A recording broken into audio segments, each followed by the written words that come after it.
Assalamualaikum warahmatullahi wabarakatuh. Alhamdulillah alladzi bi ni'matihi tatimmu shalihat. Segala puji bagi Allah Jalla Jalaluh yang karena nikmatnya kebaikan-kebaikan menjadi sempurna. Yang karena rahmatnya niat-niat baik hamba dapat terlaksana. Allahumma salli wa sallim ala sayyidina Muhammadin wa ala alihi wa ashabihi ajma'in. Ya Allah, semoga salawat dan salam senantiasa tercurahkan untuk baginda Nabi kita Muhammad alaihi salatu wassalam, untuk keluarga beliau, untuk istri-istri beliau, untuk putra-putri beliau, dan untuk seluruh sahabat Nabi. Semoga Allah meridhai kita bersama mereka. Amma ba'd. Jamaah rahimakumullah. Hidup ini Allah ciptakan untuk menguji siapa di antara kita yang paling baik amalannya.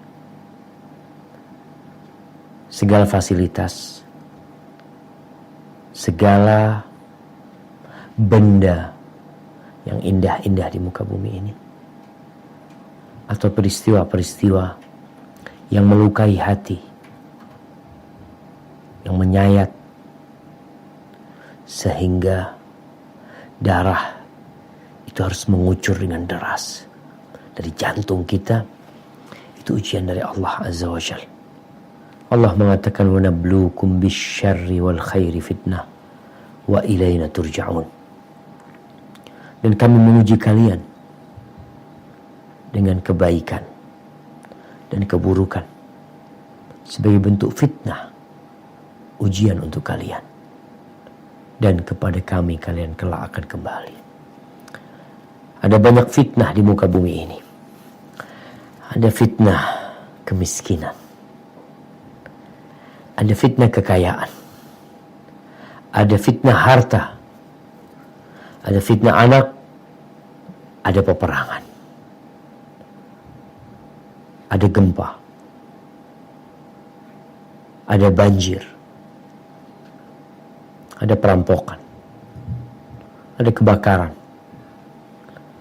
dan berbagai macam fitnah lainnya.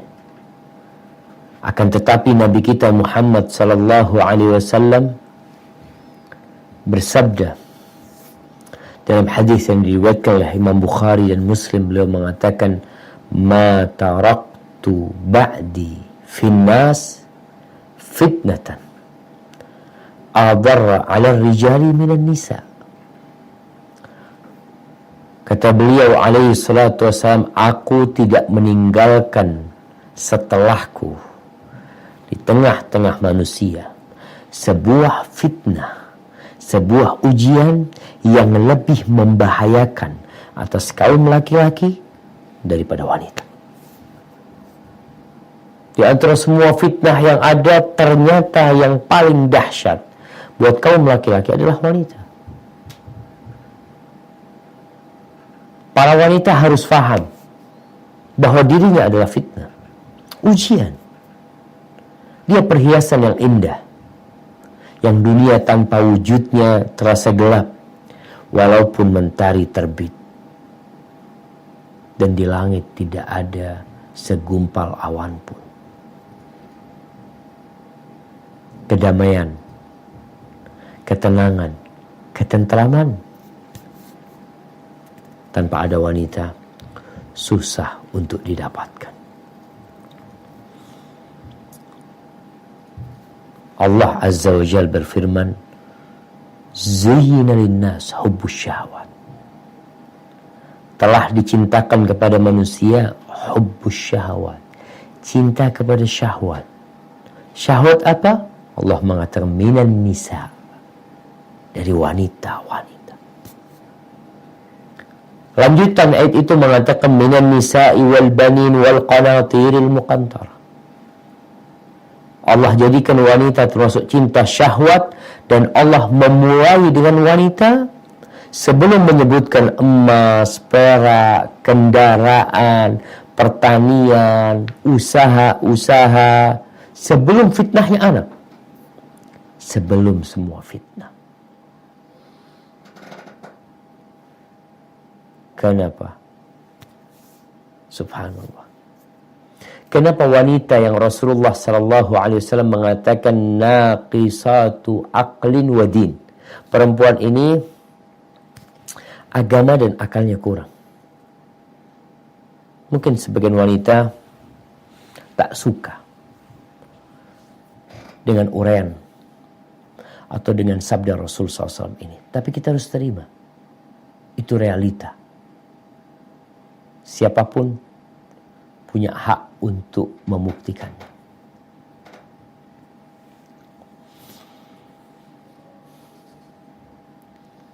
Bagaimana wanita menjadi fitnah buat kaum laki-laki yang akalnya kurang, agamanya kurang wanita ini.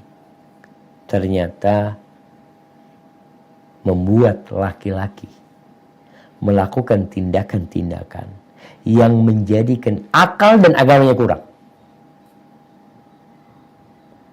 Seharusnya dia tidak melakukan itu. Kalau akalnya lengkap, nggak mungkin dia. Berapa banyak laki-laki yang korupsi karena wanita? Na'udzubillah. Akalnya di mana?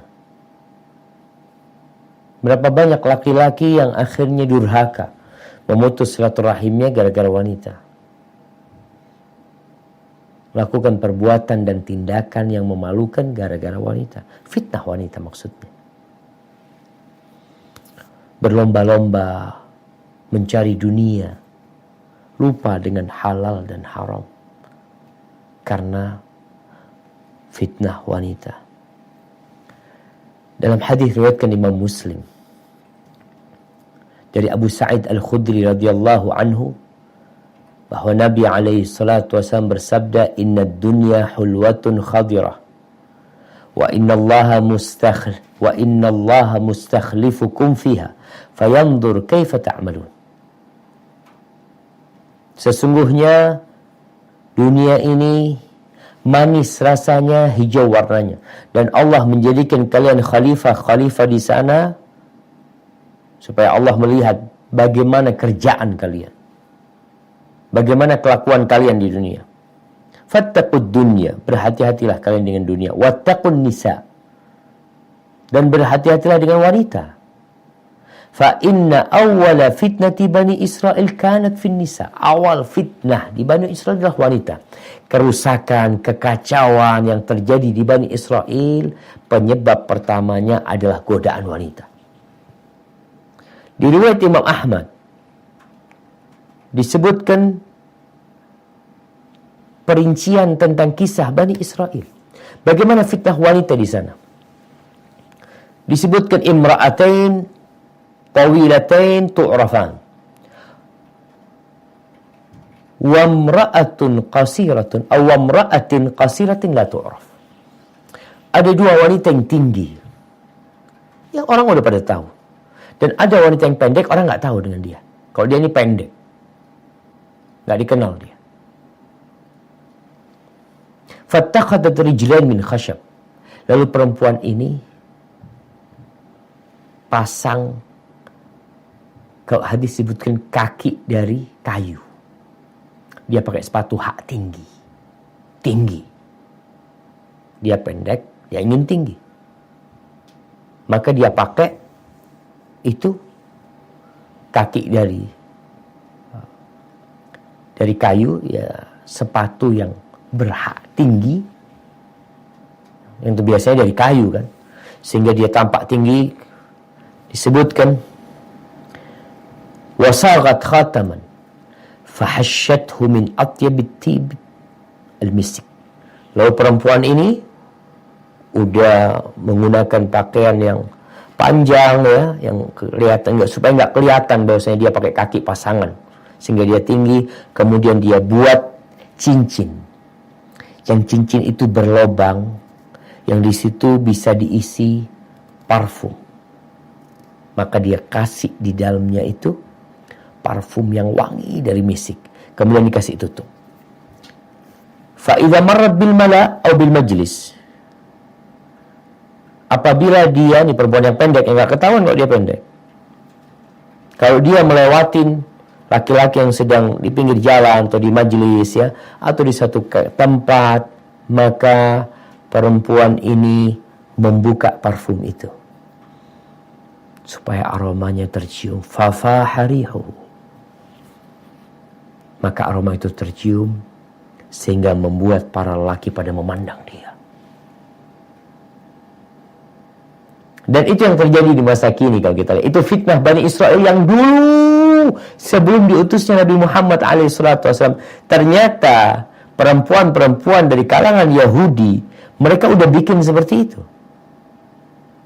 Bagaimana dia berpenampilan yang indah, yang wangi, menawan. Tujuannya apa? Agar laki-laki memandang dia. Ini perusak nih.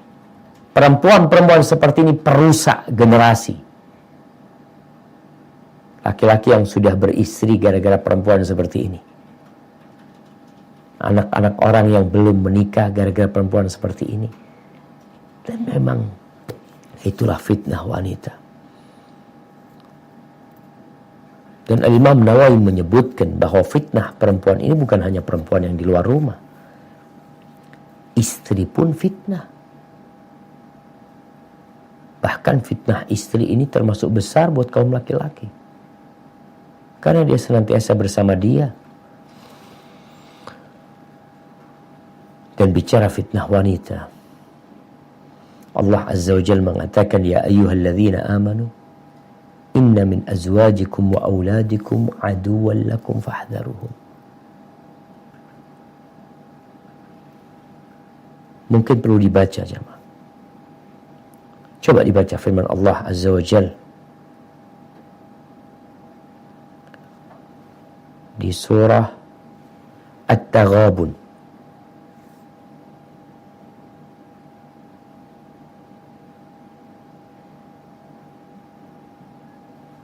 ayat 14. Surat At-Taghabun ayat 14. أعوذ بالله من الشيطان الرجيم يا أيها الذين آمنوا إن من أزواجكم وأولادكم عدوا لكم فاحذروهم وإن تعفوا وتصفحوا وتغفروا فإن الله غفور رحيم. Wahai orang-orang yang beriman, sesungguhnya di antara istri-istrimu dan anak-anakmu ada yang menjadi musuh bagimu, maka berhati-hatilah kamu terhadap mereka. Dan jika kamu maafkan dan kamu santuni serta ampuni mereka, maka sungguh Allah Maha Pengampun, Maha Penyayang. Subhanallah. Seperti itu wanita. Anak-anak ya, menjadi musuh buat suami ya. Tentunya tidak semua. Ada sebagian. Al-Fudail bin Iyad, seorang alim ulama yang hidup sederhana, bahkan miskin. Pada suatu hari, dia mendapatkan kiriman, hadiah dari para khalifah. Dia dapat uang sebesar 10.000 dirham. 10.000 dirham. 10.000 dirham nih, kalau buat beli kambing, dapat 100 ekor. Ya kira-kira 100 jutaan. Kalau harga kambing 1 juta. Ketika dapat duit itu, dibalikin sama dia. Enggak mau Al-Fudail bin Iyad. Udah tua Fudail bin Iyad. Akhirnya istrinya marah kepada suaminya. Apa kata istrinya? Taruddu 10,000 wa ma indana qutu yaumina. Engkau balikin 10.000. Sedangkan kita nih makanan hari ini enggak punya. Fudail bin Iyad tahu sama istrinya. Dia mengatakan, mathali wa mathalukum ka qaumin laha baqaratun yahruthuna 'alaiha. Permisalanku dengan kalian ini seperti seseorang, satu kaum yang memiliki seekor kambing betina yang digunakan untuk membajak sawahnya. Ketika sudah tua disembelih. Wa kadza antum. Begitu pula kalian. Aradtum dzabhi ala kibari sinni. Kalian mau nyembelih aku dalam kondisi aku sudah tua renta kayak gini. Mutujuan qabla an tadhhabu fudailan. Kalau Fudail kalian mati kelaparan aja lebih baik sebelum kalian menyembelih Fudail. Tapi tidak semua selamat dari fitnah ini. Haibati fillah. Apa yang menyebabkan lelaki itu mudah tergoda dengan wanita? Kok bisa si wanita begitu menggoda? Lebih daripada godaan harta. Kata Nabi SAW dalam hadis riwayat Muslim, al-mar'atu aurah. Perempuan itu aurat. Perempuan itu aurat. Ya sudah aurat perempuan itu. Sesuatu yang harus ditutupin, yang harus dijaga. Lalu kata Nabi SAW, فَإِذَا خَرَجَتْ إِسْتَشْرَفَهَا الشَّيْطَانِ. Kalau keluar, istasyrafah syaitan. Subhanallah, anak tadi berusaha untuk memahami apa sih makna istasyrafah syaitan. Disebutkan syaitan ini ketika perempuan itu keluar dari rumahnya, syaitan itu langsung memandang. Seperti ini. Dia lihat ya, ada yang keluar nih. Masya Allah. Oh Masya Allah udah keluar nih. Dia lihat-lihat. Kenapa? Karena syaitan punya sarana untuk menggoda kaum laki-laki. Artinya perempuan ini memiliki kekuatan yang bisa dimanfaatkan oleh syaitan. Maka syaitan kalau perempuan keluar langsung disambut sama syaitan. Dia akan godain laki-laki dengan wanita ini. Karena dia memiliki sesuatu yang tidak dimiliki oleh syaitan.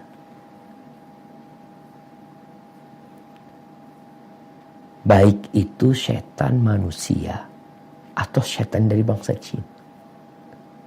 Syaitan manusia sama. Kalau ada perempuan keluar, dia akan memanfaatkan. Ketika di rumah nggak bisa dia, maka ditungguin keluar sama dia, dibawa keluar pakai mobilnya, di kendaraan umum atau dimanapun. Dan fitnah wanita ini untuk semua kalangan. Jangan dipikir yang sudah umur 70 tahun tidak tergoda dengan wanita. Yang umur 80 tahun, oh udah, nah nggak ada nafsu, nggak ada syahwat, insya Allah nggak bisa digodain sama setan. Setan nggak pernah tidur siang. Dia selalu menggoda manusia selama hayat masih di kandung badan. Apa yang harus kita lakukan supaya tidak terjumus dalam fitnah perempuan? Syariat Islam. Nih kalau ada orang yang masih fobi dengan kalimat syariat Islam, kau tuh nggak tahu bahwasanya Allah menurunkan syariat ini lebih indah dari semua aturan yang dibuat oleh manusia. Lebih sempurna, lebih menjamin keamanan, kedamaian, kebahagiaan, kelezatan, kesenangan, kemakmuran, keadilan. Itu ada di syariat Islam. Kenapa ada yang menentang? Karena nggak tahu. Seperti gelas. Gelas ini airnya bening. Tapi karena dicampurin dengan warna-warni, akhirnya nggak jelas. Tapi ketika disaring kembali, maka kelihatan beningnya syariat Allah ini memberikan kemakmuran buat umat manusia.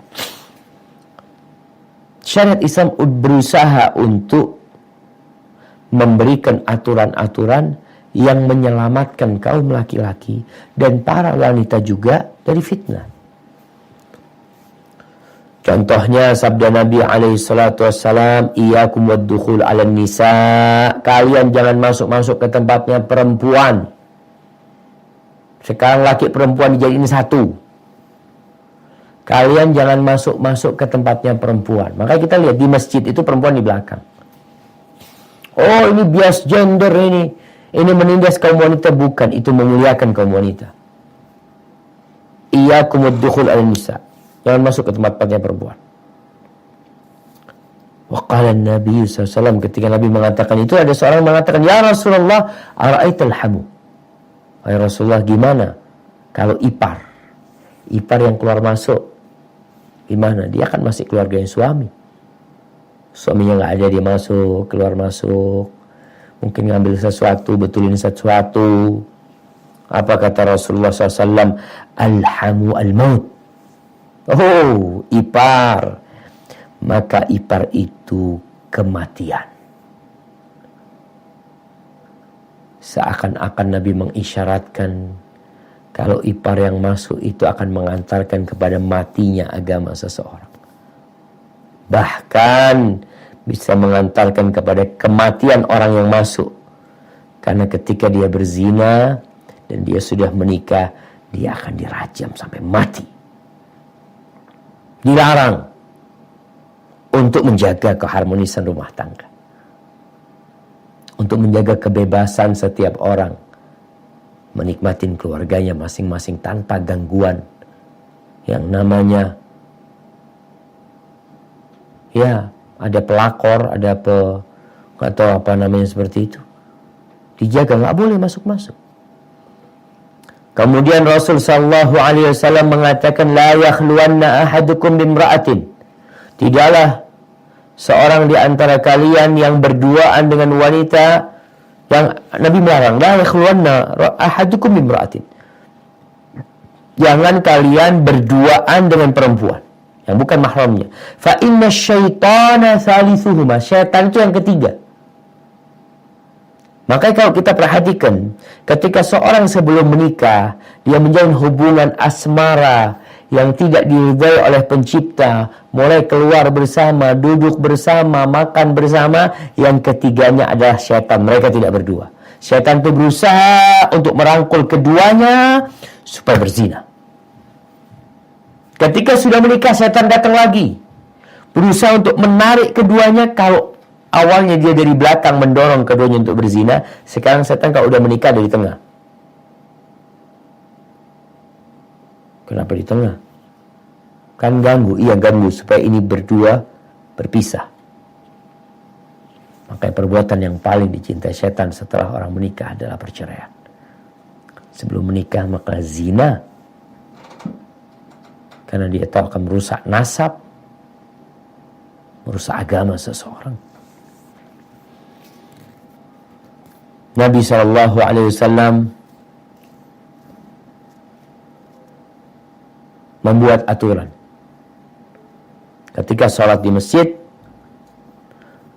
selesai sholat berjamaah, perempuan itu pulang duluan. Laki-laki masih di masjid berzikir, yang perempuan pulang duluan. Dan perempuan sendiri tidak dianjurkan untuk sholat berjamaah di masjid. Di masjid nih, rumah Allah, nggak dianjurkan. Kalau mereka sholat, yang laki berzikir, perempuan pulang duluan. Supaya tidak terjadi campur baur nantinya ketika keluar masjid. Kemudian suatu hari Rasulullah SAW melihat di jalan ini, perempuan sama laki jalan berpapasan ya. Yang kadang-kadang mungkin tersenggol pundaknya, badannya tersenggol. Apa kata Nabi SAW? Istakhirna fa innahu laysa lakunna an tuhaqqiqna at-tariq alaikunna bihafati at-tariq. Kalian tolong ke samping, kata Nabi SAW. Kalian jangan jalan di tengah. Yang perempuan jalannya ke samping, yang laki di tengah. Sampai diatur seperti itu, jemaah. Demi menjaga agar dunia ini tetap dirahmati Allah Azza wa Jalla. Karena rusaknya Bani Israel, banyaknya terjadi perzinaan, pembunuhan, anak-anak hasil zina yang bermunculan karena perempuan. Maka Nabi SAW sebagai penghulu yang sayang dengan umatnya, beliau berusaha, yang perempuan jalannya ke samping ya, jangan di tengah. Sampai perempuan itu kadang-kala di masa Nabi SAW kalau jalan di samping itu bajunya nempel ke tembok. dari menjaganya diri mereka. Kalau sekarang laki perempuan jalan bareng, na'udzubillah, berenang bareng.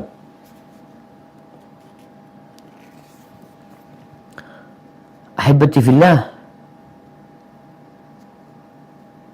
di masa Nabi SAW, Masjid Nabawi itu punya beberapa pintu. Nggak ada pintu khusus buat perempuan. Kalau sekarang kan Masya Allah perempuan dapat pintu khusus, jadi selesai laki nggak lewat sana. Karena di masa Nabi SAW masjidnya nggak besar. Akhirnya Nabi buat aturan lagi. Beliau mengatakan, "Lau tarakna hadzal bab."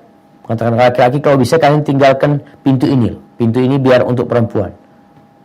Dan sampai sekarang pintu ini disebut babun nisa di Masjid Nabawi, bab perempuan. Dulu tempat masuknya perempuan, sekarang tinggal namanya doang. Karena masjidnya semakin meluas sehingga perempuan ditempatkan di tempat belakang. Ibnu Umar ketika mendengar Nabi SAW mengatakan itu, maka beliau nggak pernah masuk lewat pintu itu. Walaupun nggak ada perempuan, beliau nggak lewat pintu itu. Udah, pintu itu kata Nabi SAW, kalau kita tinggalkan lebih baik. Maka ditinggalkan Abdullah bin Umar. Untuk apa? Untuk menjaga diri. Aisyah radhiyallahu ta'ala anha, di masanya setelah meninggalnya Nabi SAW, melihat kondisi wanita berubah. Yang dulunya pemalu, yang dulunya menjaga diri, akhirnya mereka udah mulai di masa Nabi, di masa Aisyah radhiyallahu anha. Lalu Aisyah mengatakan, andai kata Nabi SAW itu mengetahui atau hidup di masa yang seperti ini, niscaya beliau akan melarang perempuan-perempuan untuk keluar dari rumahnya, untuk berangkat ke masjid mungkin, sebagaimana wanita-wanita Bani Israel dilarang. Karena mereka menggoda. Wanita itu indah. Maka diperintahkan laki-laki untuk menundukkan pandangannya. Masanya berat. Kalau kita lihat sekarang bagaimana musuh-musuh Islam mengeksploitasi wanita, menjual wanita. Perempuan, oh enggak, kita enggak dijual. Di mana dijual? Mana-mana sekarang. Sampai anak pernah melihat di sebuah bar. Bukan anak masuk bar, jemaah. Sebuah hotel. Sebuah hotel, kalau nggak salah di Abu Dhabi. Di Abu Dhabi, Anda masuk lift, ada iklan di situ. Buat perempuan masuk bar itu gratis dan dapat 3 bir gratis. Oh, itu kan memuliakan wanita. Enggak. Mereka mau beli perempuan dengan harga murah. Karena kalau banyak perempuan di bar itu banyak laki-laki yang datang. Laki-lakinya yang bayar, perempuannya gratis. Mereka mau jual perempuan. Mereka bikin pakaian-pakaian, ya Allah, jemaah. Berbagai macam perhiasan yang menggoda wanita, pakaian yang ketat, ya. Kemudian make up yang begitu menawan, dan cerita-cerita yang merusak juga banyak. Film-film dibuat untuk menggoda. Kita hampir tidak pernah melihat majalah kecuali ada wanita yang menggoda di sana. Koran, lihat koran sebelah kanan biasanya, bagian depan atau sebelah kiri pasti ada wanita. Iklan apa aja? Iklan mobil, iklan motor, iklan belanja, sabun, sampo, mesti ada di situ gambar wanita. Iklannya kulkas. Kenapa sih? Tadi hadisnya udah jelas. Nabi SAW mengatakan al-mar'atu aurah. Perempuan itu aurat. Kalau keluar rumah, setan langsung lihat. Oh, ini nih. Kita punya alat nih. Dilihatin sama setan, dimanfaatkan sama setan. Maka keluarnya wanita dari rumah dengan bersolek dan berias yang tidak diperbolehkan oleh syariat menjadi faktor yang sangat merusak. Mau tidak mau. Sekarang kalau kita masuk ke toko, ke mall, rumah sakit, pesawat, kereta, hotel, kantor, semuanya mengandung unsur eksploitasi wanita untuk menggoda kaum laki-laki. Semuanya. Kemana kita mau pergi sekarang? Kenapa sih di pesawat pramugari harus pakai kayak gitu? Kenapa harus pakai lipstik yang seperti itu? Harus pakai rok yang terbelah sehingga pahanya kelihatan? Harus pakai baju dress mungkin yang sebagian dadanya kelihatan? Kenapa sih? Ya supaya menarik. Berarti kau jual perempuan? Enggak dijual perempuannya. Dilelang. Ini sesuatu yang perlu kita pikirkan bersama. Karena ketika perzinaan merajalela,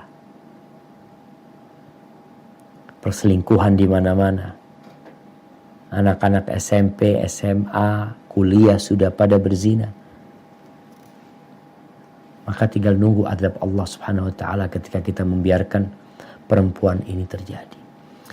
Allah di surat An-Nur ayat 31 mengatakan wala yubdina zinatahunna. Perempuan itu jangan menampakkan perhiasan-perhiasan mereka.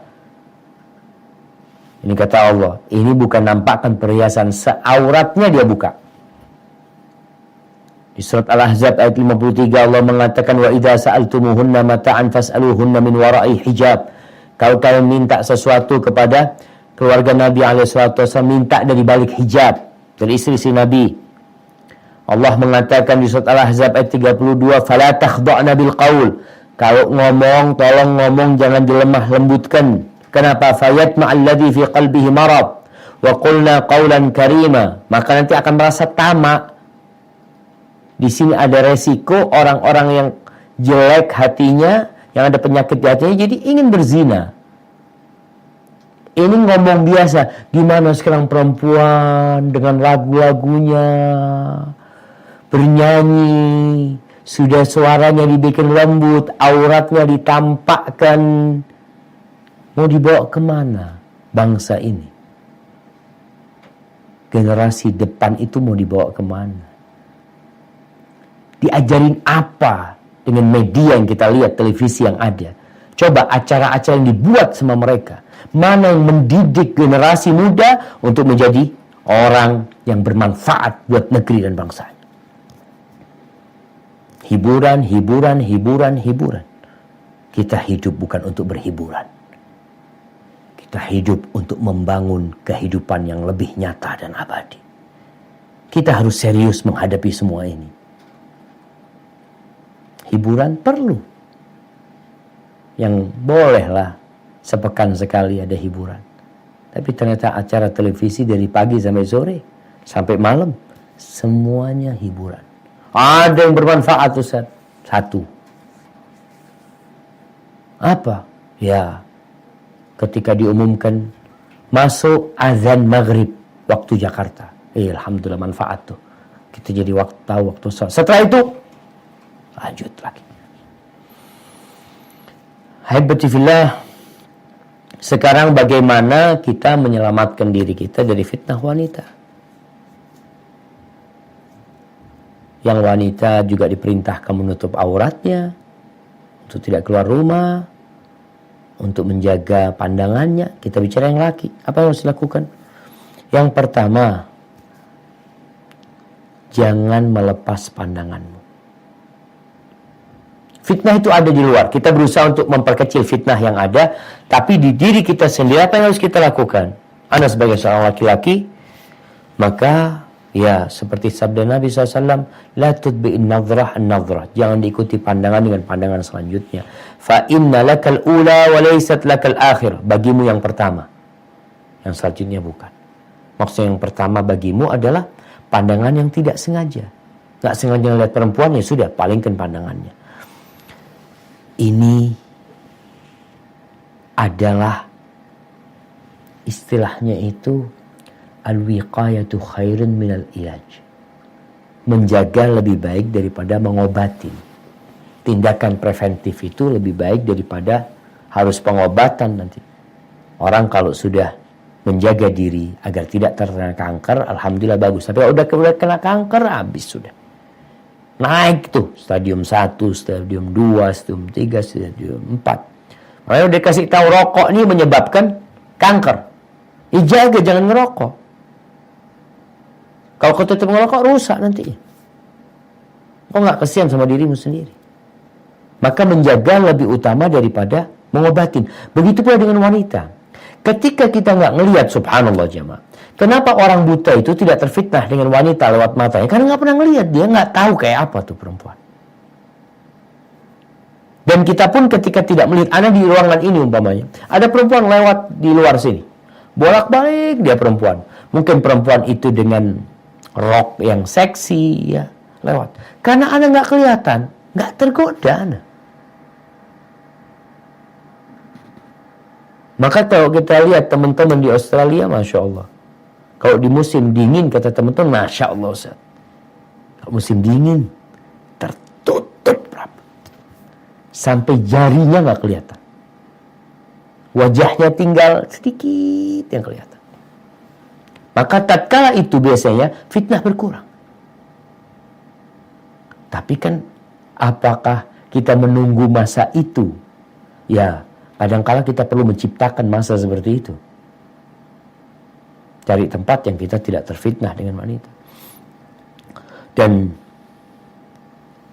ada seorang soleh yang mengatakan kepada anaknya, Ya bunayya imshi wara al-asad wal aswad awil wal usud. Imshi wara al-asad wal usud wala tamshi wara amra'ah.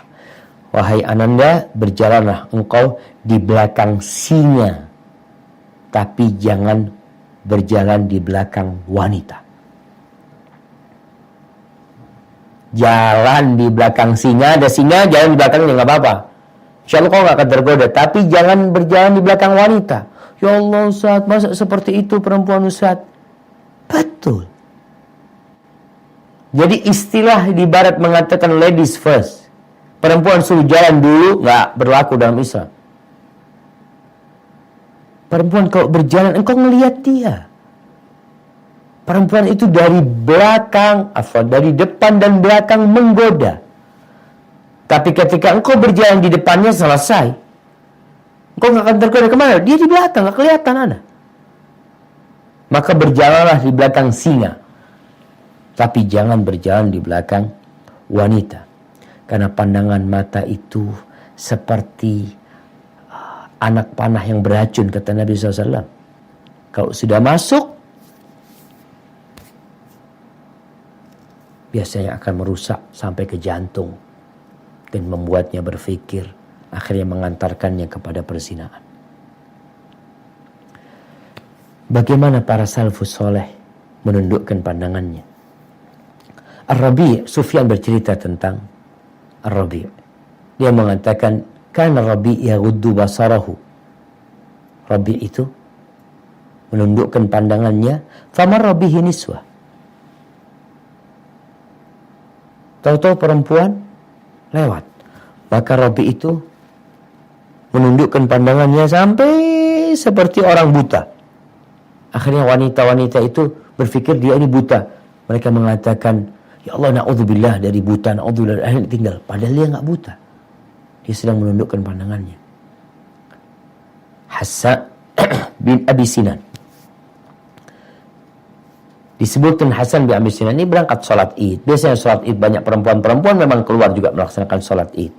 Ketika pulang, ada yang mengatakan kepada dia, Ya Aba Abdullah, ma ra'ayna idan akthar nisa'an minhu. Kita nggak pernah ngelihat lebaran seperti ini. Yang paling banyak perempuannya kayaknya sekarang ini. Banyak perempuan yang pada sholat. Memang hari itu menakjubkan. Perempuan banyak sekali yang berangkat ke masjid untuk sholat id. Ketika pulang, dia berjumpa dengan istrinya. Lalu perempuan itu mengatakan, kam min imra'atin hasanatin qad nadharta al-yawm. Berapa banyak wanita cantik hari ini yang kamu lihatnya. Diam, Hasan tidak jawab. Perempuan ini kadang-kadang nggak perlu dijawab. Kalau nggak nanti ribut. Ya, terus ngomong kayak gitu. Insya Allah bisa cuci mata kau hari ini. Banyak perempuan-perempuan yang bening-bening yang kau lihat. Akhirnya Robi nggak kuat sama istrinya mengatakan, qala waihaki ma nadartu illa fi ibhami mundu kharajtu min indiki hatta raja'tu ilaiki. Waihaki, kau tahu, sejak aku keluar dari rumah sampai pulang ke sini, aku tidak melihat kecuali kepada jari jempolku ini. Artinya dia menundukkan pandangannya melihat kepada jarinya. Karena jamaah, kalau sudah memandang jadi penyakit akhirnya. Kemudian cara yang kedua, apabila seorang lelaki melihat sesuatu yang menakjubkan, pulang ke rumahnya. Pulang ke rumahnya. Maka di sini di rumahnya harus ada istri. Kalau punya rumah, sudah. Hasratnya itu hendaklah dia salurkan kepada istri. Apa kata Nabi SAW? Innal mar'ata tuqbilu fi surati syaitanin wa tudbiru fi surati syaitan. Laki dan perempuan ini tukbil dari arah depan dalam gambaran setan, dari arah belakang dalam gambaran setan. Dia menggoda dia dengan tubuh dia. Fa idza ra'a ahadukum ra'atan fa'ajabathu. Kalau seseorang di antara kalian melihat perempuan yang membangkitkan hasratnya, falyati ahlahu, hendaklah pulang ke keluarganya, ke istrinya. Karena itu akan fa inna dzalika yaruddu ma fi nafsi. Ketika sudah disalurkan hasratnya, selesai sudah. Itu kalau lihat pandang, kalau melihat langsung pulang. Tapi kadang-kadang di rumah nggak ada istrinya. Istrinya sibuk masak, suaminya pulang, mau ngapain ke sini? Kalau ngelihat suaminya pulang tidak di waktu biasanya, ada perlunya dia. Lihat suaminya pulang, langsung siap-siap pakai parfumnya. Yang musuh, ahlan wasahlan bang, fadl bang, pengen minum apa? Kalau dia pulang tidak di waktunya pulang, biasanya ada sesuatu. Gimana yang belum menikah? Yang belum menikah ya sabar, sholat, puasa, insya Allah itu akan meredam syahwatnya. Yang ketiga, jangan datang ke tempat-tempat fitnah, tempat-tempat banyak perempuan. Di Indonesia nih kita lihat ada banyak acara, mungkin di luar juga sama di Australia, di Sydney mungkin ada daerah-daerah yang memang akhirnya tempat fitnah tersebut. Banyak perempuan yang tidak berhijab, banyak perempuan yang pakai pakaian yang mini. Kadang-kala di mall, kadang-kala di pinggir pantai, kadang-kala ada acara car free day mungkin. Di beberapa tempat ada tempat senam ya, perempuan dengan pakaian yang ketat, dia goyang-goyang ke sana. Jangan datang ke tempat itu. Karena ada pemuda yang kata, Ustaz, ana udah puasa sunnah Ustaz, tapi kok fitnah, godaan syahwatnya belum mati. Datang ke tempat itu masalahnya. Maka hindari tempat-tempat fitnah itu. Pergi, menjauh. Insya Allah kau akan selamat. Kemudian yang keempat, kalau ada perempuan yang godain, hendaklah laki-laki ini tidak menoleh. Jangan menoleh. Jangan digubris, jangan diladenin. Kadangkala via handphone ngobrol dulu ya, ini laki-laki kadangkala nggak usah dia curhat ini itu macam-macam. Kalau sudah mulai menjurus ke sesuatu yang kayaknya nggak bagus, matikan handphonenya, blokir nomornya, selesai. Insya Allah kau selamat. Jurej, ketika ada wanita yang datang menggoda dia, tinggal sama jurej. Nggak dihawil, nggak diladenin, dan alhamdulillah itu menyebabkan Juret selamat dari godaan perempuan tersebut. Tapi kadang-kala laki-laki ini ya udah imannya lemah, dia ladenin tuh perempuan sehingga dia terjerumus kepada perzinaan. Kemudian yang kelima jamaah, Yang terakhir, sebelum kita masuk ke sesi tanya jawab, ketahuilah bahwa zina mata itu akhirnya nanti kepada zina yang benaran, yang menyebabkan pelakunya akan terlaknat, yang menyebabkan pelakunya akan dihukum dengan hukuman yang menjijikkan, dilemparin batu sampai mati. Itu azab di dunia. Sedangkan azab di akhirat, bagaimana Rasulullah SAW menjelaskan bahwasanya laki-laki perempuan itu akan dibakar dalam tungku, dalam kondisi telanjang dibakar, ketika panas mereka naik ke atas tapi nggak bisa keluar.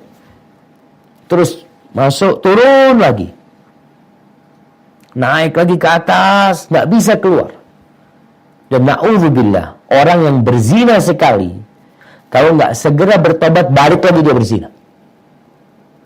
Mungkin kau mengatakan, enggak, insya Allah aku udah tobat. Biasanya ada panggilan-panggilan untuk mengulangi zina itu.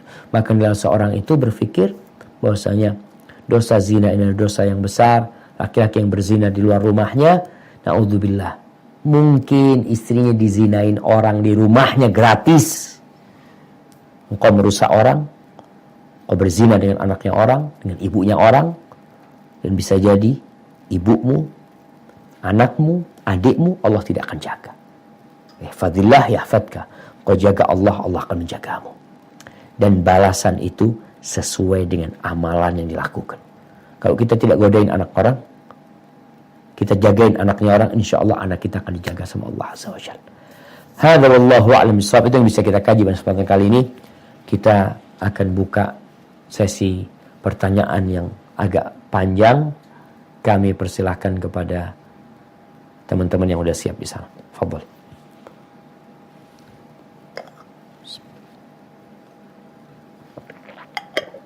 Assalamualaikum. Waalaikumsalam warahmatullahi wabarakatuh. Bolehkah wanita saat keluar rumah memakai perhiasan yang umum digunakan seperti cincin kawin atau gelang yang tidak terlalu berlebihan ukurannya, atau jam tangan? Apakah dibolehkan, Ustadz? Barakallahu fiik. Nah, ada perhiasan buat wanita yang memang nampak. Perempuan itu tidak boleh menampakkan perhiasannya. Tapi memang ada yang kata Allah SWT, illa ma dhahara minha, kecuali memang perhiasan yang nampak, nggak bisa disembunyikan. Apa yang tidak bisa disembunyikan? Ini menurut pendapat yang rajih, tangan perempuan dan wajahnya bukan aurat. Tapi kalau dia pakai cadar, akan lebih mulia buat dia. Maka kalau tadi ditanyakan pakai cincin, maka boleh dia pakai cincin. Karena memang itu yang nampak di diri dia. Tapi kalau gelang, boleh pakai gelang, tapi bukan untuk ditampakkan. Pakai jam silahkan. Tapi kalau akhirnya harus menyingkat lengannya supaya kelihatan gelangnya, itu nggak boleh. Karena ada perempuan yang pakai baju itu, ya ini harus hati-hati. Nggak semua pakaian kadang-kala ada kancingnya. Terkadang ketika dia angkat akan nampak. Maka berusaha kalau mau pakai gelang nggak apa-apa, tapi bukan untuk ditunjukkan. Ada perempuan yang pakai kalung. Kalung itu tempatnya di dalam, di leher apa, di luar jilbab. Jadi ada perempuan Masya Allah, karena ingin tampil supaya kelihatan cantik dia, dan dia tahu dia sudah pakai jilbab, bagaimana supaya orang tahu dengan perhiasan dia, perhiasannya dipakai di luarnya. Padahal Allah kata, la yubdina zinatahunna illa ma dhahara minha. Subhanallah jemaah. Dulu di masa Nabi SAW itu, perempuan itu pakai khal-khal. Khal-khal itu gelang rantai yang ada di kaki. Tertutup mereka, tapi mereka ingin orang lain tahu kalau dia punya itu. Dia kadang-kadang pukul ketika berjalan itu supaya berbunyi. Itu dilarang. Kalau sekarang memang ditaruh di luar supaya kelihatan orang. Jadi kalau tadi mau pakai jam memang untuk kebutuhan dia melihat ya. Kemudian kalau dia mau pakai gelang, yang penting gelang itu tidak nampak karena tempatnya gelang itu ada di lengan yang masih masuk aurat. Seperti itu. Hadza wallahu a'lam bissawab. Nah. Oke. Barakallahu fiik Ustaz, kami dari Brisbane. Iya, pertanyaannya mengenai hijab, memakai jilbab itu kan sebagai perlindungan terhadap wanita. Bagaimana wacana sekarang yang menganggap bahwa wanita yang memakai jilbab atau sudah tertutup pun masih diperkosa, atau anak kecil itu terjadi pelecehan seksual. Jadi istilahnya itu dibilang bahwa memakai jilbab itu pun tidak menjamin perlindungan terhadap wanita. Bagaimana menjawab syubhat yang seperti ini, Ustaz? Jazakallahu khairan. Barakallahu fiik. Subhanallah jamaah. Bicara syubhat ya. Ana baca sebuah tulisan di Inggris. Iya, di Inggris. Di sebuah majalah atau di koran ya. Ini waktu yang lama sebenarnya. Anda lihat itu tulisan lama. Bagaimana kepolisian Inggris memberikan arahan kepada perempuan-perempuan, karena di sana banyak terjadi pemerkosaan ya, macam-macam, digodain laki-laki. Maka diberi arahan di sana. Yang pertama, arahannya supaya mereka pakai baju yang tertutup, yang sopan. Ini karena mereka bukan muslim. Pakai baju yang tidak menggoda, sebutkan. Kemudian yang kedua, menghindari tempat-tempat yang sepi. Yang ketiga, kata dia, kalau ada laki yang mengikuti dia, berusaha dia untuk nyebrang jalan sana, nyebrang lagi. Kelihatan kalau dia masih mengikuti, maka berarti dia mau berbuat jahat kepada perempuan ini. Maka dia minta tolong kepada kepolisian, kepada pihak yang berwajib. Subhanallah, yang pertama ditulis oleh koran Inggris, arahan dari pemerintah Inggris pada waktu itu agar wanita berpakaian sopan. Jadi kalau bicara wanita tetap diperkosa walaupun pakai jilbab, ya tidak bisa kita kita bisa menjaga, berusaha. Perempuan dalam rumah diperkosa, dibunuh dalam rumah, di dalam rumahnya. Apakah kemudian nggak menjamin orang di dalam rumah itu nggak diperkosa gitu? Berarti ya udah perempuan keluar rumah aja. Perempuan dianjurkan untuk di dalam rumah. Jadi kalau tadi ada cerita bagaimana ada wanita yang pakai jilbab masih diperkosa, coba dilihat berapa persen perempuan yang pakai jilbab diperkosa. Bagaimana kejadiannya? Dia berjalan sendirian. Perempuan diperintahkan dalam Islam untuk tidak berduaan dengan laki-laki. Perempuan dianjurkan atau diperintahkan untuk tidak safar kecuali dengan mahram. Artinya syubhat yang tadi itu sebenarnya syubhat yang lebih lemah daripada rumahnya laba-laba. Karena sejatinya secara data, kalau kita bicara data lah, coba dilihatlah di mana banyak terjadi pemerkosaan. Apa penyebab terjadi pemerkosaan? Apa penyebab terjadinya pelecehan? Bercampurnya laki dengan perempuan. Sampai di Meksiko, jemaah di Meksiko, Ana benar-benar heran. Sebelum Indonesia itu membuat busway itu ada bagian depan buat perempuan, bagian depan buat laki-laki. Kemudian ada gerbong-gerbong komuter itu yang untuk perempuan, yang untuk laki-laki. Sebelum Indonesia melakukan itu, di Meksiko udah dilakukan. Kenapa? Karena mereka melihat kalau bercampur laki sama perempuan, perempuan dizalimin. Dan ini ternyata Islam udah ngajarkan dari dulu. Jadi syubhat-syubhat seperti itu sebenarnya syubhat ya omong kosong yang tidak berdasarkan data, tidak berdasarkan penelitian, yang ada hanya kebencian kepada Islam. Barakallahu fikum. Nah.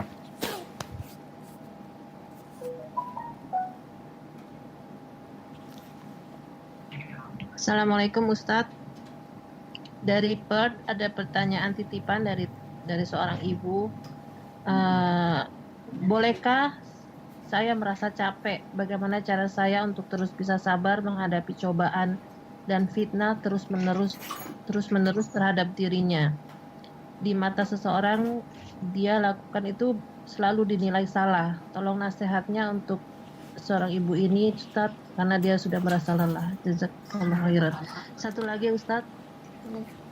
Barakallahu fiik. Warahmatullahi wabarakatuh, Ustaz. Waalaikumsalam warahmatullahi wabarakatuh. Pertanyaannya, seorang wanita menjaga anak-anak dari kawan-kawannya, di antaranya anak kawan-kawannya itu ada yang lelaki sudah akhir balik, artinya teenager. Sedangkan wanita ini udah umur 70 tahun. Bagaimana itu menurut nasihat Ustaz? Jazakallah khair. Nah,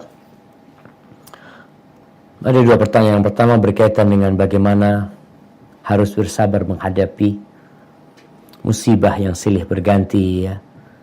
Yang dia kok kayaknya udah gak sabaran menghadapi yang seperti itu. Apa yang harus dia lakukan? Kadangkala ditanggapin selalu buruk oleh orang lain, padahal kita ingin berbuat baik. Hidup ini ujian. Kemanapun kita pergi,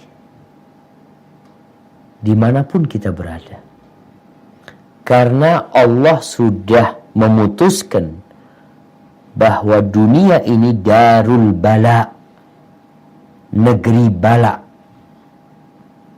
Maka kalau ini mencari kesenangan di muka bumi ini salah, bukan tempatnya. Seperti orang mencari mutiara di padang pasir. Kemudian seorang wanita kadang-kala merasa hanya dia yang susah hidupnya.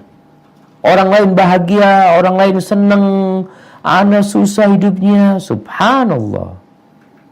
Sejatinya semua orang memiliki cobaan yang berbeda-beda. Terus bagaimana supaya kita bisa bersabar? Yang pertama, melihatlah kepada kebesaran Allah Azza wa Jalla. Lihatlah kepada hikmah yang Allah inginkan dari kita. Ada bala yang kata Nabi SAW terus mendampingin seseorang. Nemenin orang ini, bala ini gak lepas. Sampai kapan? Sampai dia berjalan di muka bumi ini tanpa punya dosa. Oh, ternyata bala itu seperti sabun cuci yang membersihkan baju.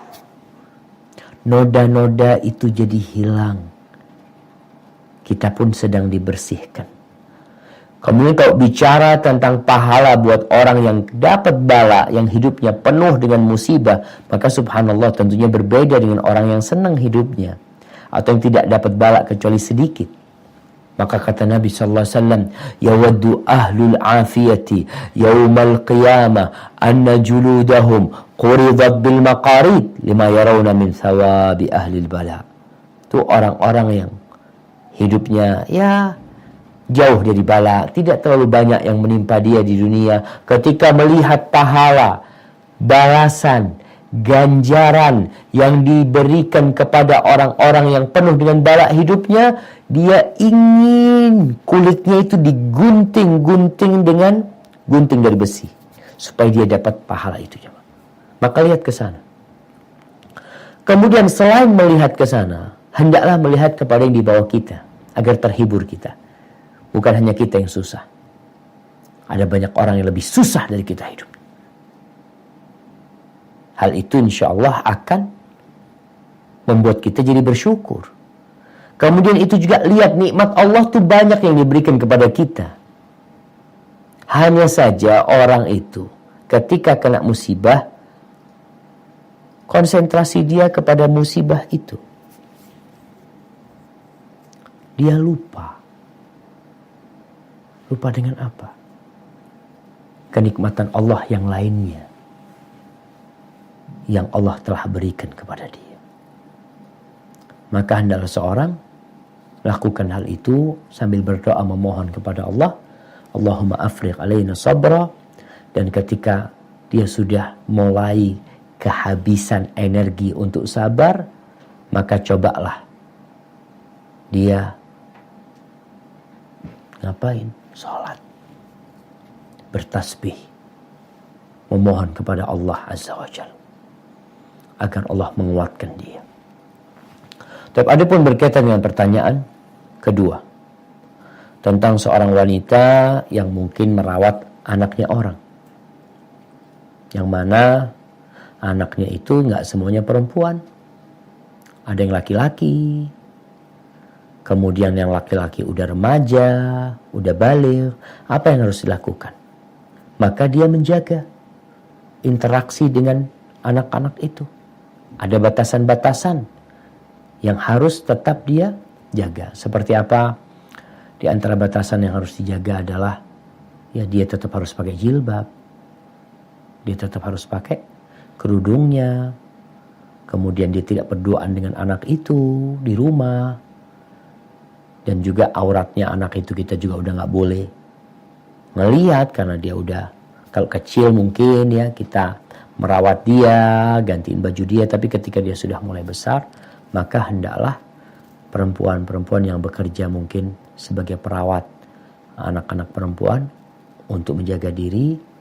Dan kalau ternyata dia itu ada yang modelnya hadonah, tempat penitipan anak, harus dipisahkan. Kalau sudah ada laki-laki yang baligh, ya sudah bersama laki-laki yang baligh, dan perempuan yang baligh dengan perempuan yang baligh pula, atau dengan anak-anak. Hadza wallahu a'lam bissawab.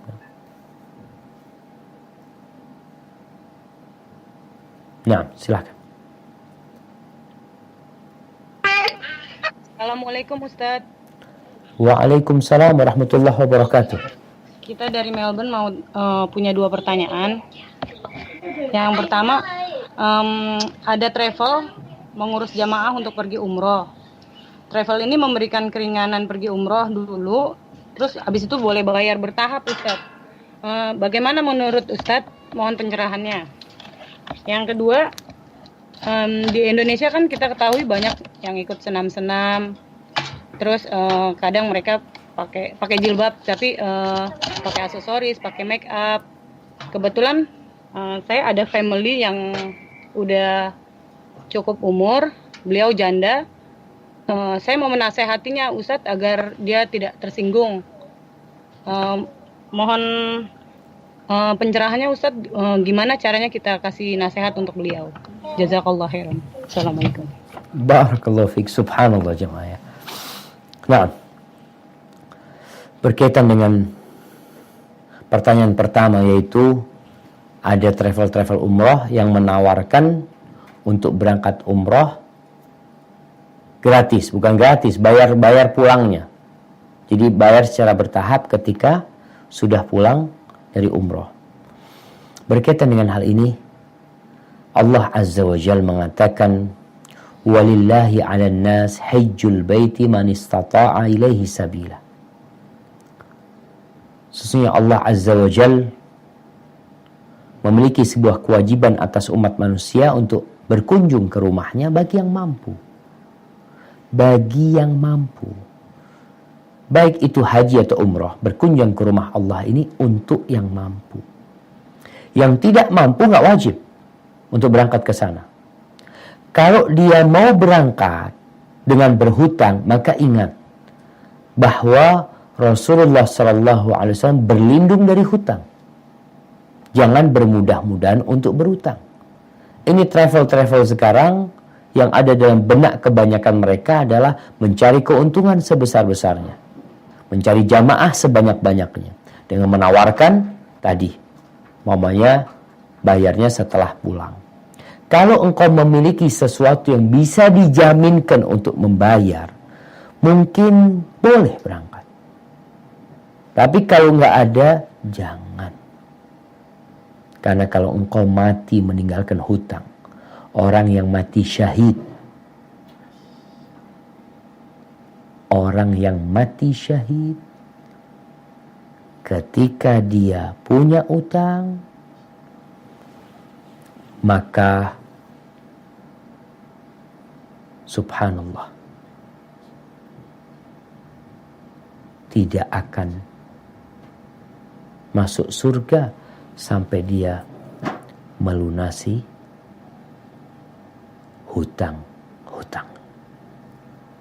Maka nasihat ana, berusahalah untuk tidak berhutang, kecuali punya jaminan yang bisa untuk membayar itu. Tapi kalau mengatakan enggak, insya Allah Ana bisa nyicil dengan gaji bulanan. Ketika engkau meninggal dunia, engkau nggak punya gaji bulanan. Selesai sudah urusanmu. Dan akan menjadi beban buat keluargamu nantinya. Padahal itu bukan sesuatu yang harus engkau kerjakan. Seperti itu. Barakallahu fiik. Lalu berkaitan dengan pertanyaan kedua ya, yang memiliki tentang senam yang udah pakai jilbab tapi tetap pakai aksesoris ya, tetap make up macam-macam, tuh perempuan jamaah padahal udah umur ya, kadang kala dia udah janda apalagi ya, tetap dia itu ingin menarik orang lain untuk memandang dia, gak berhenti jamaah. Subhanallah, ini pertanda memang godaan wanita ini dahsyat sekali. Lalu bagaimana kita memberikan nasihat kepada orang-orang seperti ini? Kasih nasihat tentang iman terlebih dahulu. Tentang hakikat kehidupan. Tentang bagaimana seorang muslim seharusnya hidup di muka bumi ini. Dengan cara seperti itu, ingatkan dia dengan akhirat ya. Ingatkan dia dengan surga Allah Azza wa Jal. Kemudian sampaikan bahwasanya banyak perintah-perintah Allah yang harus kita kerjakan ya. Larangan-larangan yang harus kita tinggalkan. Kemudian baru berbincang tentang seorang muslimah itu seharusnya jaga diri, jangan sampai dia menjadi penyebab lelaki tergoda sama dia. Dan setan tuh senangnya di sana tadi. Ini perempuan kalau keluar rumah langsung dijaga sama setan. Tadi dilihat dari jauh, wah ini dapat dia buruan untuk memburu yang lainnya. Jadi sekedar buat umpan untuk berburu yang lainnya. Dan subhanallah, perempuan itu kalau dalam rumah itu hampir nggak mau bermake up. Dan Allah tanya sama yang dari mana aja. Ana mau tanya, yang dari Melbourne. Ana mau tanya dari Melbourne. Kenapa perempuan itu kok baru bermake up kalau keluar rumah?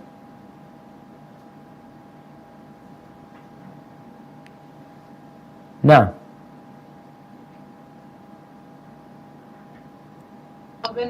Alhamdulillah dari Melbourne kalau keluar nggak ada yang pakai make up. ya kita lihat perempuan umum, bukan Melbourne, banyak tuh perempuan. Kalau keluar rumah semua pakai make up. Kalau dalam rumah nggak bermake up mereka. Bener nggak perempuan? Ini kita bukan bicara perempuan yang pakai jilbab ya, enggak. Perempuan yang nggak pakai jilbab. Kenapa kalau dia di rumah nggak bermake up? Kenapa? Karena nggak ada yang ngeliatin. Ini pertanda memang dia menggunakan itu supaya dilihat oleh kaum laki-laki. Seperti cerita awal Bani Israel. Adakah perempuan dalam rumahnya dia pakai sepatu hak tinggi ya, kemudian di depan suaminya dia jalan dengan sepatu itu? Ada nggak? Ada insya Allah kalau udah pakai jilbab. Kalau udah ngerti agama, masya Allah, dia biasanya akan berusaha untuk menghibur suaminya. Suaminya datang dia pakai sepatu yang bagus, pakaian yang indah, karena tujuan dia memang menghibur suaminya. Maka kasih nasihatlah perempuan-perempuan yang seperti itu untuk bertakwa kepada Allah Azza wa Jalla, untuk berharap pahala dari Allah dan tidak menggoda laki-laki yang seharusnya mereka menundukkan pandangan, tapi kita memang ingin dia melihat kita dan memandang kita. Kemudian yang terakhir, ingin dipuji dan disanjung dengan keindahan yang ada pada dirinya. Padahal udah tua kadang-kala jamaah. Hadza wallahu a'lam bissawab.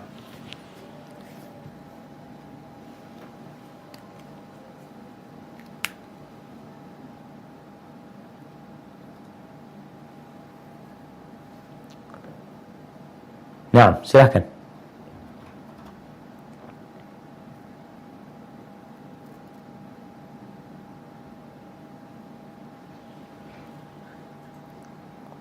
Ahlan wa sahlan.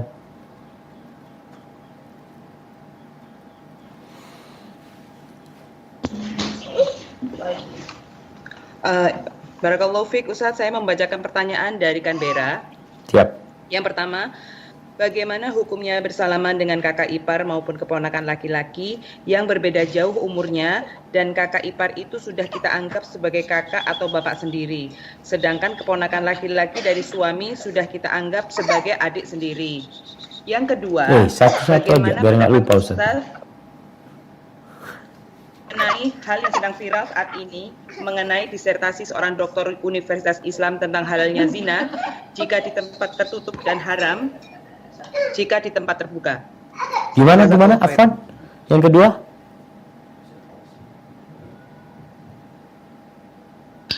Yang kedua, bagaimana pendapat Ustadz mengenai hal yang sedang viral saat ini mengenai disertasi seorang doktor Universitas Islam tentang halnya zina jika di tempat tertutup dan haram jika di tempat terbuka. Nah, Allahu Akbar jamaah. Baik, pertanyaan yang pertama. Pertanyaan pertama, ana sampai lupa. Apa pertanyaan pertama? Ipar. Pertanyaan pertama tentang ipar. Jamaah, berkaitan dengan menganggap yang bukan mahram jadi mahram, tetap nggak bisa. Yang bukan mahram tetap bukan mahram. Oh, kita sudah anggap sebagai saudara sendiri. Memang ada sesama sepupu nih, karena dia itu hidup bareng ya, bertetanggaan sampai besar, kayaknya udah seperti kakak beradik, itu tidak menjadikan mereka kakak beradik. Sebagaimana kakak ipar atau abang ipar itu tidak akan pernah menjadikan dia sebagai mahram. Keponakan ipar juga, keponakan suami tidak akan pernah menjadi mahram. Jadi kita baik sama mereka, kita jaga silaturahim dengan mereka, tapi tetap dengan batasan-batasan yang sudah ditetapkan oleh Allah, mana yang mahram dan mana yang bukan mahram. Apa yang bisa kita lakukan kepada mahram kita, apa yang bukan mahram kita. Bukan berarti kita boleh berduaan dengan dia, karena kita sudah anggap dia sebagai bapak kita, subhanallah. Kita kemudian melakukan yang biasa kita lakukan dengan mahram kita, berduaan sama dia, nggak boleh. Tetap jadi anggapan dari diri kita itu tidak menjadikan atau tidak merubah hukum sejatinya. Hukumnya tetap. Kalau yang kedua berkaitan dengan viralnya sebuah disertasi yang berpandangan bolehnya berzina. Dia tidak mengatakan berzina ngomongnya. Karena kalau bicara bolehnya berzina, nggak ada yang membolehkan zina. Mereka bahasanya bolehnya melakukan hubungan seksual. Bolehnya berhubungan badan tanpa ikatan pernikahan. Ini dalilnya dengan milkul yamin, karena di masa dulu itu budak-budak itu boleh digauli oleh pemiliknya. Boleh digauli sama pemiliknya tanpa pernikahan. Berarti boleh kita cari perempuan yang kita nggak perlu nikah lah dengan dalil tadi. Kenapa diviralkan jamaah? Kenapa yang nulis seorang muslim? Sejatinya tulisan-tulisan barat itu udah banyak kayak gitu. Mereka menebarkan syubhat-syubhat, tapi karena yang menulis itu orang kafir, maka nggak diterima oleh umat Islam. Yang namanya mustasyriqun, para orientalis. Sejak dulu mereka berusaha menebarkan syubhat-syubhat, membuat kajian-kajian. Tapi kajian-kajian mereka nggak laku. Karena umat Islam, kafir. Maka orang-orang kafir pun berpikir, kalau begitu nggak bisa kita berbicara pakai lisan kita. Pakai apa? Pakai lisannya orang Islam. Maka bagaimana umat Islam ini diajarin sama mereka? Baik yang dari Indonesia, dari Mesir, dari Maroko. Orang-orang belajarnya ke barat nih. Dulu awalnya ke barat belajarnya. Belajar di Sorbonne, di McGill, di Kanada sana, atau di Amerika, belajar di sana, belajar Islam. Kita ini selalu berbicara, kita tuh ketinggalan sama orang Barat.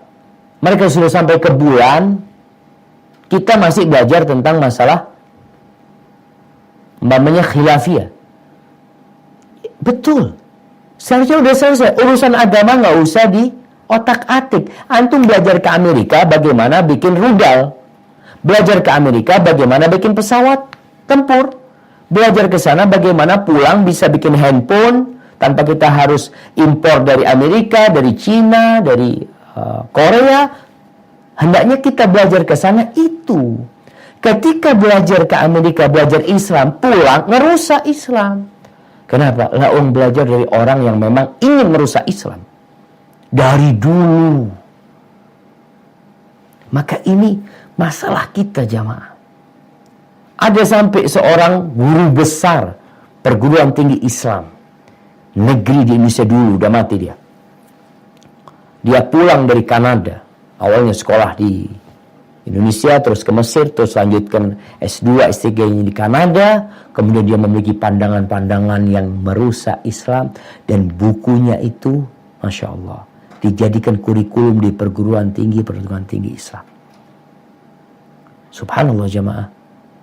Ketika dia ke Kanada, dia cerita, Ana baru dapat Islam di sini.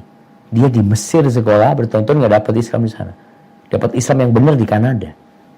Islam yang apa? Islam yang sudah di-redesign oleh orang-orang barat itu supaya umat Islam ini tidak ditolong sama Allah SWT. Dan kalau sekarang viral, beberapa tahun yang lalu sudah ada buku sama dari perguruan tinggi Islam, sebuah jurnal yang menulis Tuhan izinkan aku untuk menjadi pelacur. Lanjutannya sekarang. Dulu sudah ada tuh buku, cuma belum viral mungkin. Karena ya masih banyak ulama-ulama yang menentang. Tapi sekarang muncul nih yang seperti ini. Jadi dulu judulnya Tuhan izinkan aku untuk menjadi pelacur, sebuah memorial yang ditulis dengan anggapan bahwasanya apa sih bedanya pernikahan dengan pelacuran? Pernikahan itu hanya kantong-kantong sperma laki-laki.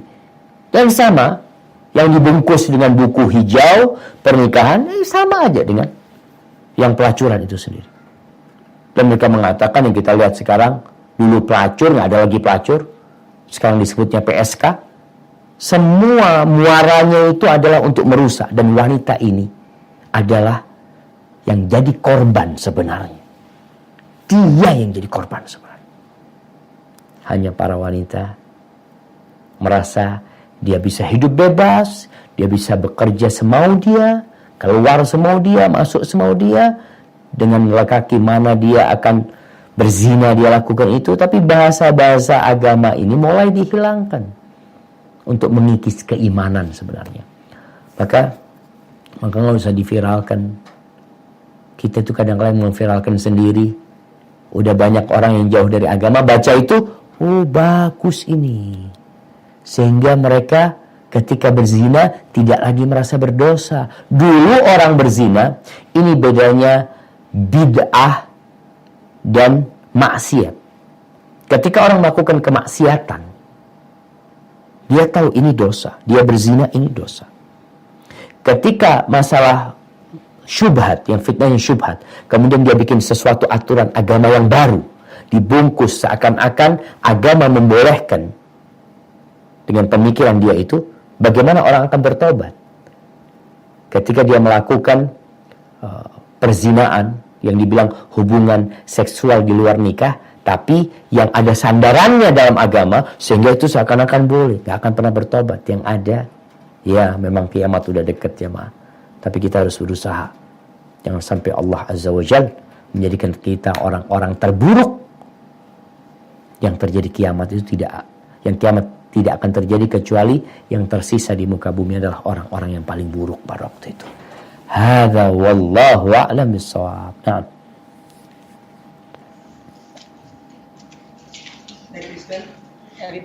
Dari Brisbane Ustadz. Assalamualaikum warahmatullahi wabarakatuh. Waalaikumsalam warahmatullahi wabarakatuh.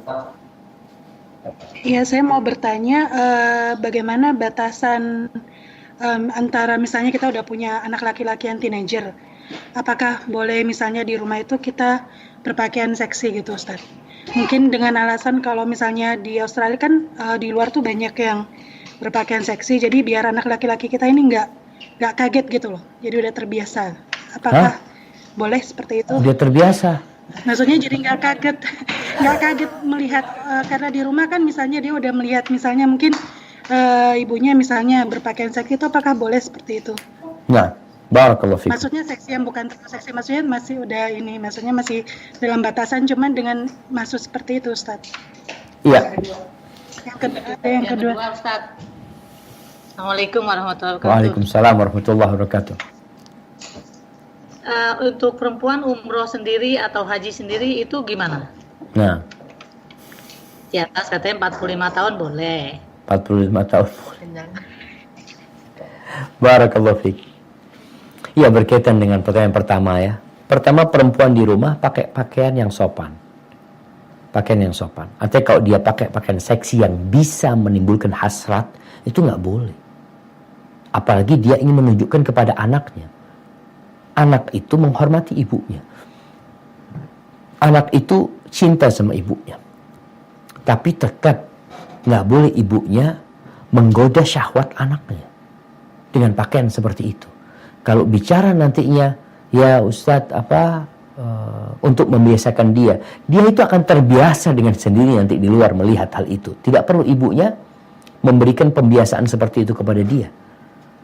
Tapi ibu pakai pakaian seksi, artinya kalau pakaian yang sopan ya, pakaian yang mungkin dia pakai rok, pakai baju yang sopan di depan suaminya, nggak ada masalah. Anaknya yang penting tadi jangan sampai menimbulkan syahwat ketika berpakaian di depan mahram-mahramnya, tetap dengan pakaian yang sopan. Adapun anaknya nanti di luar, kita kasih penjelasan. Wallahi jamaah, kalau bicara di luar itu pakaian seksi, mau nggak mau sekarang kita berangkat kemanapun, jangan di Australia, di Indonesia, anak-anak kepingin main di mall, mamanya kemana, pemandangannya nggak ada yang enak sebenarnya. Maka kita benar-benar harus mendidik anak kita dengan keimanan. Dengan cara apa? Kita katakan ketika melihat sesuatu yang menggoda, tundukkan pandanganmu. Seperti itu. Hadza wallahu a'lam bishawab. Kalau sesama perempuan sama perempuan, ya tetaplah pakaian yang sopan ya, tapi tidak sampai pakaian seksi yang tidak sampai menggoda lah, tetap sopan lah. Karena kadang-kala perempuan sama perempuan lagi ada pernikahan ya, dia pakai gaun malam yang bagus seperti, tapi jangan sampai menimbulkan syahwat. Karena LGBT sekarang ini na'udzubillah udah tersebar di mana-mana. Adapun pertanyaan kedua berkaitan dengan haji umroh tanpa mahram. Jadi kalau kita mau bicara hukum fikih, memang akan mendapatkan khilaf di antara para ulama. Ada yang mengatakan boleh dan tidak boleh. Ada yang mengatakan boleh dikarenakan dahulu larangannya itu berkaitan dengan keamanan buat wanita tersebut. Nah, sekarang kalau bicara keamanan, siapa yang menjamin keamanan tadi buat dia? Dia nggak akan tergoda di sana, ada yang jagain dia.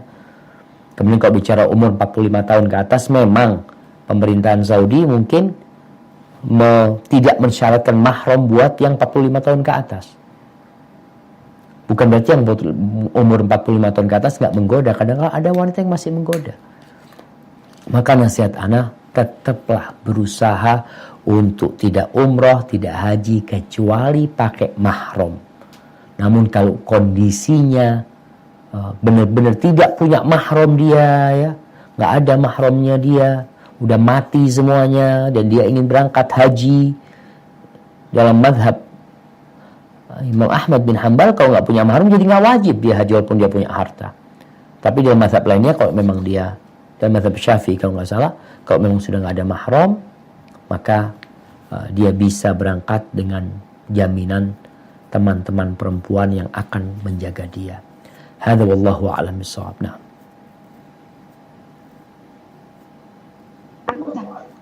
Assalamualaikum Ustaz. Waalaikumsalam warahmatullah. Mau tanya Ustaz, kalau kita ikut arisan tapi terus dapat pertama, uangnya ini misalnya lumayan gitu ya Ustaz jumlahnya. Kalau kita nggak pakai sampai setahun, arisannya juga belum selesai, masih bayar terus, itu harus dizakatin apa enggak Ustaz? Terus yang kedua, Assalamualaikum Ustadz. Waalaikumsalam warahmatullahi wabarakatuh. Ustadz mau nanya menyambung pertanyaan 2 minggu yang lalu mengenai yang orang tua mengambil uang anaknya tanpa sepengetahuan si anak itu Ustadz. Siap. Dalam hal ini Ustadz, yang mengambil itu ibu, dia mengambil uang anak perempuannya dengan kondisi si ibu ini sudah meninggal suaminya, dan si anak ini sudah menikah dan dia berpenghasilan sendiri. Anak perempuan ini tidak bergantung sama suami. Ya. Penghasilannya Masya Allah Ustadz. Ya. Tapi kalau diminta dia agak pelit Ustadz. Tapi kalau diambil dia nggak tahu. Masya Allah. Jazakallah Ustadz. Siap. Berkaitan dengan pertanyaan pertama. Apalagi pertanyaan pertama, arisan. Arisan, ketika kita punya uang yang mengedap dan masuk ke nisabnya, sedangkan kita punya utang, yang utang itu belum jatuh temponya, apakah ini ada zakatnya? Ada zakatnya, dia keluarkan zakatnya. Kecuali dia kalau nggak kepingin keluar zakatnya, bayarin tuh utangnya. Arisan itu umpamanya, kalau anti mama anak punya uang banyak, Ustaz, nggak kepake, sedangkan anak punya utang arisan ini umpamanya dapat duit 100 juta, 100 juta, utangnya sama 100 juta nantinya, karena uangnya orang juga ini, dia yang sudah dia dapat itu dia harus bayar tiap bulan 10 juta umpamanya. Maka kalau dia ingin selamat, lebih baik dia bayarin tuh, anak udah lunas arisan anak, jadi dia nggak punya duit. Tapi kalau uang itu mengendap di tempat dia dan dia nggak pakai sampai nisabnya, ketika di akhir tahun maka dia keluarkan zakatnya. Jadi berkaitan dengan utang kita ke orang, apakah dipotong utang kita sama orang. Jadi anak punya uang 100 juta, anak punya uang 100 juta, anak punya utang rumah nih, nyicil rumah ini masih sisa 300 juta. Memang nyicilnya sampai 10 tahun.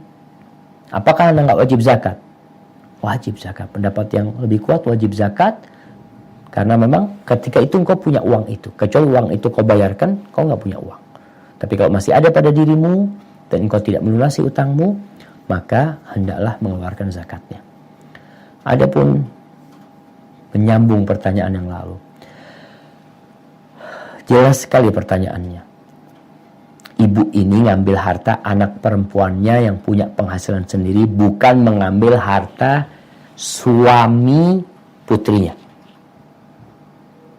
Ketika dia memang memerlukan uang tersebut, maka dia ambil dengan cara yang baik. Khudhi bil ma'ruf. Ambil dengan cara yang baik. Untuk kebutuhan. Bukan untuk berfoya-foya, bukan untuk bermegah-megahan. Insya Allah tidak masalah dia mengambil harta putrinya yang itu memang milik putrinya sendiri, bukan milik suaminya. Kemudian sang ibu mengambil dengan cara yang baik. Karena seorang anak punya kewajiban berbakti kepada orang tuanya. Ya, berbakti sama orang tuanya itu salah satunya dengan harta. Kecuali perempuan ini nggak punya harta, anak nggak punya harta, Ustaz, harta itu harta milik suami. Maka ketika itu nggak boleh ibunya ngambil harta suaminya akhirnya. Hadza wallahu a'lam bissawab. Nah. Dari Perth, Ustaz. Assalamualaikum warahmatullahi wabarakatuh, Ustaz. Waalaikumsalam warahmatullahi wabarakatuh. Pembahasan yang soal hutang tadi, Ustaz, misalnya saya punya hutang, lalu saya sakit, terus saya sudah mengucapkan sama suami saya akan melunasi hutang saya kepada seseorang. Suami saya udah tahu bahwa saya punya hutang sama seseorang, tapi suami saya belum tahu orang itu siapa. Tapi saya udah niat untuk bayar hutang itu sebelum saya misalnya meninggal duluan, umpamanya begitu, Ustaz. Tapi saya udah ada niat untuk bayar. Bagaimana, Ustaz? Kembali ke soal hutang yang tadi Ustaz jelaskan. Gimana? Afwan. Niatnya baru mau mati baru niat. Sebelumnya nggak niat mau bayar. Ya niat, maksudnya bukan gitu, Ustaz. Maksudnya niat. Gimana? Anak-anak jadi nggak paham. Ini niat. Kan niat mau bayar utang. Iya kan, saya misalnya udah bayar, udah dicicil gitu, Ustaz, misalnya gitu. Dalam proses pencicilan utang. Oke. Ya, misalnya. Nah, terus karena misalnya saya sakit, saya bilang sama suami saya gitu, misalnya. Bilang itu untuk apa? Iya, untuk bayar, untuk menyelesaikan hutang itu. Tapi iya, seandainya terjadi apa-apa sama saya udah bilang sama suami saya mau melunasi hutang. Tapi saya belum nyebut nama orang itu, nama yang saya punya hutang itu, tapi saya keburu meninggal gitu. Gimana dengan niat itu? Kalau gimana niat bayar. Tapi kalau nggak dibayar belum bayar berarti. Udah bayar, udah dicicil. Belum lunas kan? Iya, berarti kalau belum lunas mati meninggalkan hutang. Iya, nah suami saya tuh mau lanjutin pelunasannya itu, tapi suami saya nggak tahu orangnya siapa gitu. Oh, oke. Jadi masalahnya anti minta suami melanjutkan pembayaran itu. Nah, tapi suami nggak tahu. Maka di sini karena nggak disebutkan namanya. Maka di sini tugas keluarga ya, tugas keluarga. Penting keluarga ini ketika keluarganya meninggal dunia, hendaklah dia menanyakan kepada teman-temannya ya. Kalau abah anda punya utang, kalau ibu anda punya utang, atau kalau hal anda punya utang, tolong datang ke anda akan lunasin insyaallah. Seperti itu. Jadi kalau umpamanya akhirnya tidak terlunasi utangnya, apakah anti tetap dosa? Tetap menanggung itu. Makanya pentingnya mencatat hutang. Karena niat saja, insya Allah jemaah, kalau orang niat, semoga Allah mudahkan. Tapi bukan berarti dia telah melunasi hutangnya. Dan bagi orang yang telah menghutangi orang lain, kemudian orang itu meninggal dunia, dan dia tahu ahli warisnya, maka seharusnya dia ngasih tahu ahli warisnya. Kenapa? Karena sebelum pembagian waris itu, Allah Azza wa Jalla menyuruhnya untuk dikeluarkan dalam pembayaran hutang dan wasiat. Kemudian gimana kalau pemilik uang ini nggak ngasih tahu? Enggak lah, anak akan tagih di akhirat. Nggak boleh engkau. Engkau dosa juga. Karena tuh keluarganya nggak tahu. Dan engkau ingat. Dan keluarganya mau bagi warisan sedang menunggu. Mungkin abah punya utang. Ditunggu-tunggu engkau nggak datang. Dengan alasan mau nagih di akhirat. Ya enggak. Dan ini juga membuat kita lebih berhati-hati tentang utang agar ditulis wasiat. Kalau engkau punya utang, tadi tulis wasiat. Ana punya utang sama fulan, sama fulan, sama fulan ya. Sebelum membagi warisan, tolong ini dilunasin. Hadza wallahu a'lam bishawab. Pertanyaan terakhir. Hari ini Malaysia ikut nggak? Assalamualaikum Pak Ustadz. Waalaikumsalam warahmatullahi. Dari mana nih? Melbourne. Melbourne lagi, balik lagi gitu ke Melbourne. Ini Pak Ustadz mau nanya nih, apakah jika wanita yang kerja buat keluarganya itu termasuk sedekah? Terus yang kedua, boleh nggak nambah lagi? Jangan banyak-banyak, satu cukup. Satu lagi dong Pak Ustadz, apakah wanita wajib salat Jumat? Itu aja Pak Ustadz, sekolah ya. Barakallahu fiik. Iya, seorang wanita yang bekerja untuk membantu keluarganya, mungkin dia kasih kepada suaminya, mungkin dia kasih kepada anak-anaknya. Apakah itu sedekah? Nah, cerita Zainab, istrinya Ibnu Mas'ud radhiyallahu anhu, yang dia bekerja menenun kemudian dijual, dibuat makan sama keluarganya. Ketika dia tanya sama Nabi SAW, Nabi mengatakan alaihi salatu wasallam, yang kau berikan kepada suami dan anak-anakmu itu adalah sedekah. Tinggal bagaimana kita niat baik jamaah dalam bekerja ini, bukan untuk memperkaya diri, bukan untuk sombong-sombongan, bukan untuk memperbanyak harta, tapi untuk memenuhi kebutuhan kita. Adapun wanita tentang Jumat, maka nggak wajib dia sholat Jumat. Tapi kalau dia ikut sholat Jumat, maka gugur sholat duhur dia. Menurut pendapat yang lebih kuat, cukup dia sholat Jumat menggantikan sholat duhur dia. Hadza wallahu a'lam bishawab. Assalamualaikum Ustadz dari Kuala Lumpur. Waalaikumsalam warahmatullahi wabarakatuh. Terakhir Kuala Lumpur ini. Tadi pertama sudah Ustadz. Oh sudah pertama, nah, tafadhali. Bagaimana sebaiknya untuk anak perempuan kita, apakah lebih baik sekolah di sekolah umum yang dekat dengan rumah orang tuanya, atau sebaiknya sekolah di pesantren yang lokasinya jauh dari rumah, di mana orang tuanya tidak bisa rutin menjenguknya? Dan sebaiknya umur berapa kalau misalnya lebih baik sekolah di pesantren? Nah, barakallahu fiik. Ya subhanallah jamaah, berkaitan dengan sekolah ini, ana berharap semua yang mendengar suara ana ini, dimanapun kau berada, ana ingin di setiap kota itu ada sekolah khusus putri, bukan pesantren. Ana keingin setiap kota ada sekolah khusus putri, SMP dan SMA, khusus putri. Kenapa? Karena masalahnya banyak orang-orang yang berat untuk menyekolahkan anaknya di pesantren. Tapi dia takut untuk menyekolahkan putrinya di SMP atau SMA umum. Karena bercampur laki perempuan. Dan sudah banyak kejadian perzinaan di sana. Karena memang mereka berada di lingkungan yang memudahkan untuk berzina. Orang tua takut. Banyak orang-orang itu yang seperti itu. Apa solusinya? Ya kita yang harus berpikir. Dan insya Allah ya, Ana pernah sampaikan bahwasanya di Jakarta itu ada sekolah Kanisius milik orang-orang Katolik dari sejak dulu tahun 30 Masehi, itu khusus laki-laki saja.